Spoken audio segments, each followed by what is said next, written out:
Hey everybody, welcome back. How you doing? My name is Pierre Hulsebus, and today, and during this little exercise, we're going to take you on a little bit of journey. Not Journey the band, but a journey through history and the evolution of task management and follow-up strategies for salespeople. That's right. You too can create a great, exciting experience using your tools to help follow up. And that's why the little nostalgia and the lighthearted humor we have today to talk about these practical tips that will help you streamline your sales follow-ups. So let's just dive into it today. Let's rewind to the early 1900s. Imagine that time before emails and CRM systems when follow-ups were managed by tools called the tickler card. Picture this, rows and rows of secretaries, each managing tiny cards detailing important tasks. They're stashed away in what we called in today's vernacular a filing system, an old school filing system. The tickler file became a staple in firms where clerks would slide the cards into folders, and that would organize everything by date so deadlines were not missed. So if you think of a tickler card, you're not alone. It's kind of a funny term, but it's a playful reminder maybe from your grandma. But hey, they got the job done. The best part, they used a system. This is how it worked. They used 43 folders, 31 days for each day of the month, and 12 for each month of the year. So if you had follow-up 3 months from now, you'd count forward 3 folders and pop the card in the right folder. Pretty genius. Then what would happen is that day would come, and there you go. You'd pull it out, and that would be the task that you would need to do. So when we think of today, fast forward to today, we have tools that are light years beyond those tickler cards, like Outlook or Gmail or many of the automated reminders. And even Microsoft has a Copilot, which is a new system. Outlook alone has so many features that would allow you to schedule follow-ups and set reminders and manage tasks without needing a separate CRM system. A lot of salespeople manage it that way. It's like the tickler's great-grandchild, only just automated and smarter. Now, here's a funny anecdote. A colleague once confessed that he had more faith in his Outlook than his alarm clock. And that's the power of a well-built automation tool in sales. If you're using Outlook, it even starts drafting responses now based on email context. It's like an assistant or a secretary who's already writing your follow-up emails before you even realize you need to send them.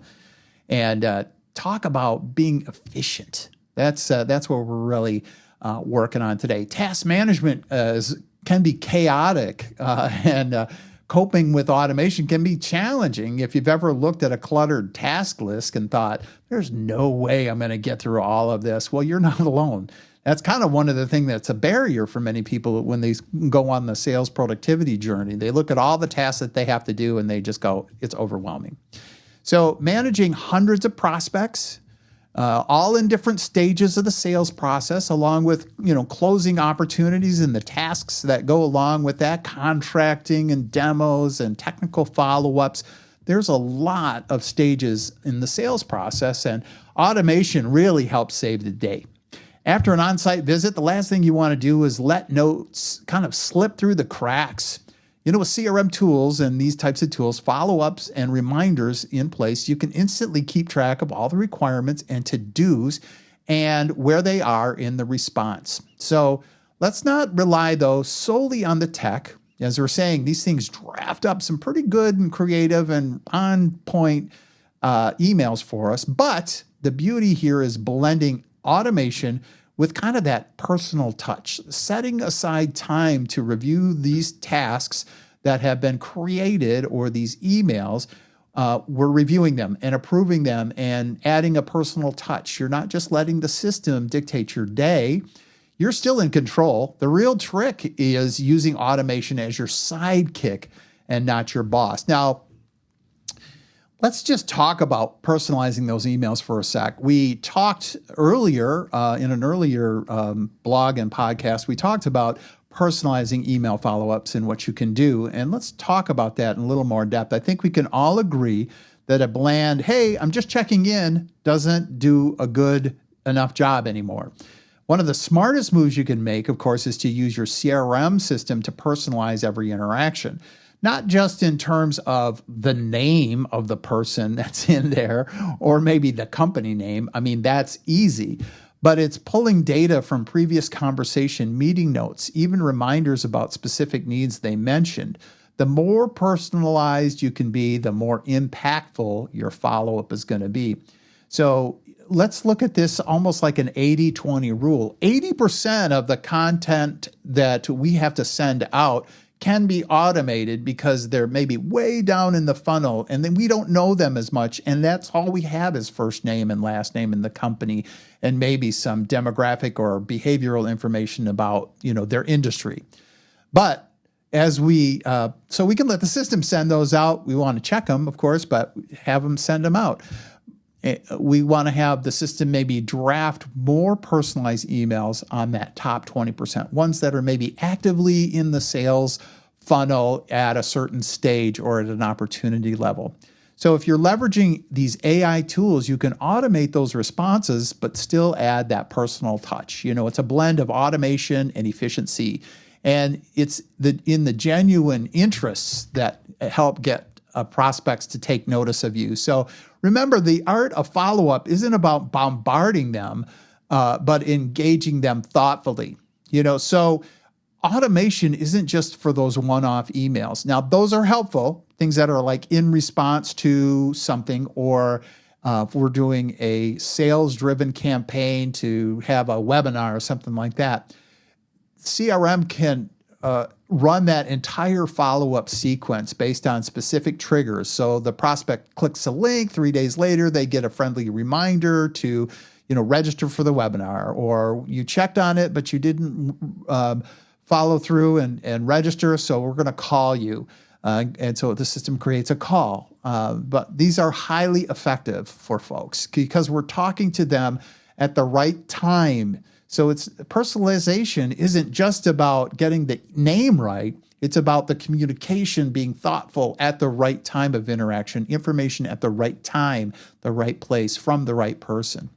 And this is where we've seen this pay off all the time, whether it's a single salesperson setting up an automated reminders for leads that are spaced out over weeks.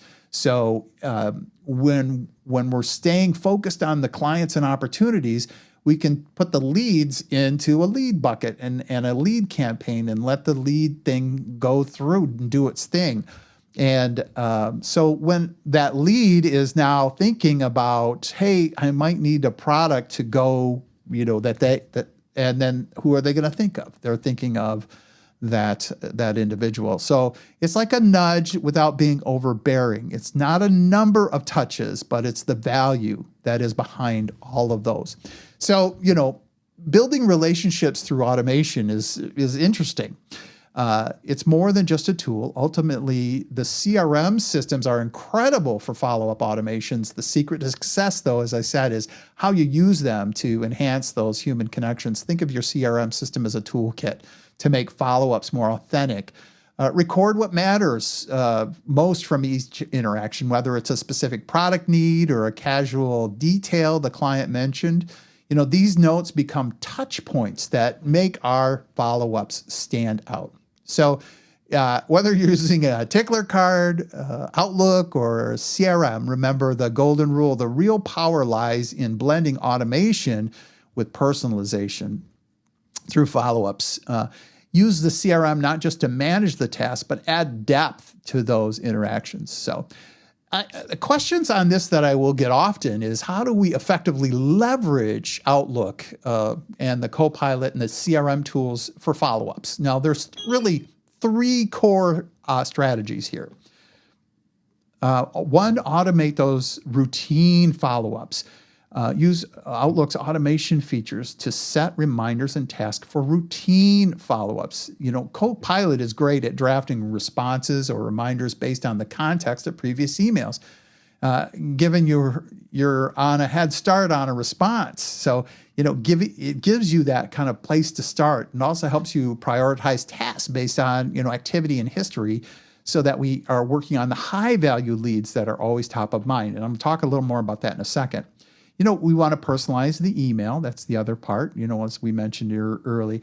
And then predictive analytics, analytics for timing. Those CRM systems that we're talking about are all integrated with something like Outlook or other tools. They can use AI to suggest the best times for follow-up based on historical value and data.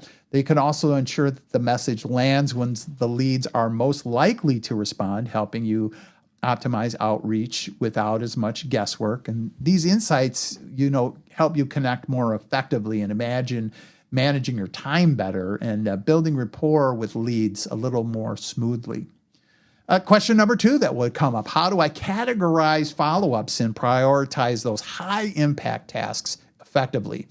Now, here you go. This is as we mentioned earlier about focusing in counterintuitive ways on higher value and growability as opposed to best customer. And this is kind of the same way. We want to divide our follow-ups by deal stage and urgency. This is like triage in a hospital or something like that. It's not first in, first out. It is most urgent is served first. You go right to the front of the line, right? If you arrive with your arm chopped off versus, hey, I just got bit by, my gerbil.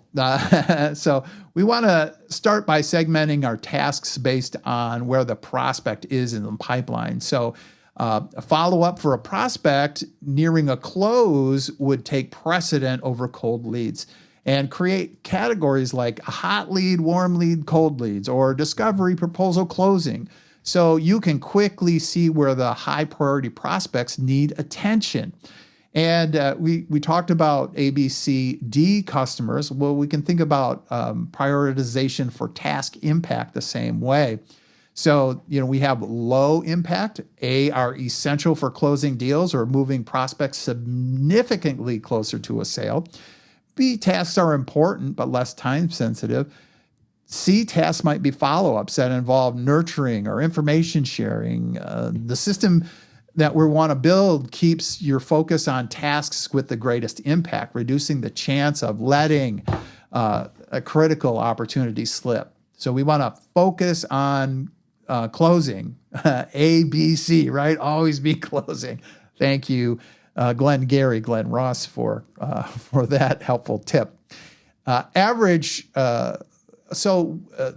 CRM systems can help with this. In fact, they almost all do this kind of stuff of having some sort of lead scoring, which is really a great asset for follow-up prioritization. We can look at deal value, segments, campaigns that we're getting support or that have a limited time kind of set of resources, response likelihood. Leads with higher scores receive priority follow-ups and lower scores. Automating nurturing touches until they get to a certain level, and then we reach out to them directly. Data-driven really helps ensure our attention is where it is most effective, right? So categorizing based on urgency and potential impact, we can systematically handle higher volumes of people while ensuring the high prospects or the key prospects receive timely and focused follow-ups. So what's our takeaway here? What is our takeaway? We've come a long way from that tickler card to automated CRM tools, haven't we? The core principles, though, remain the same. It's all about timely, genuine follow-up that builds connections.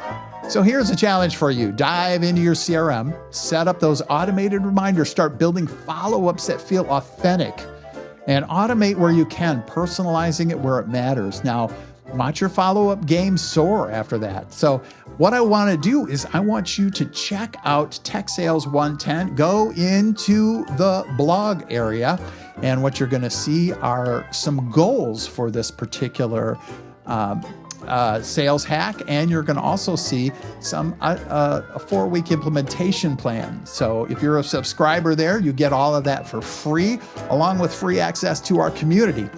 And so check it out and have a super day. Are you a technical salesperson looking to boost your close rates and master the art of selling in the tech space? Look no further than TechSales110.com. Whether you're new to tech sales or a seasoned pro, Tech Sales 110 offers a full range of resources, from step-by-step strategies to help you identify, acquire, and retain customers, to in-depth classes designed specifically for technical sales. But it's more than just a website, it's a community. Surround yourself with other professionals who share tips, insights, and encouragement as you level up your sales game. Join us today at TechSales110.com. That's TechSales110.com. And take the next step toward crushing your sales goals.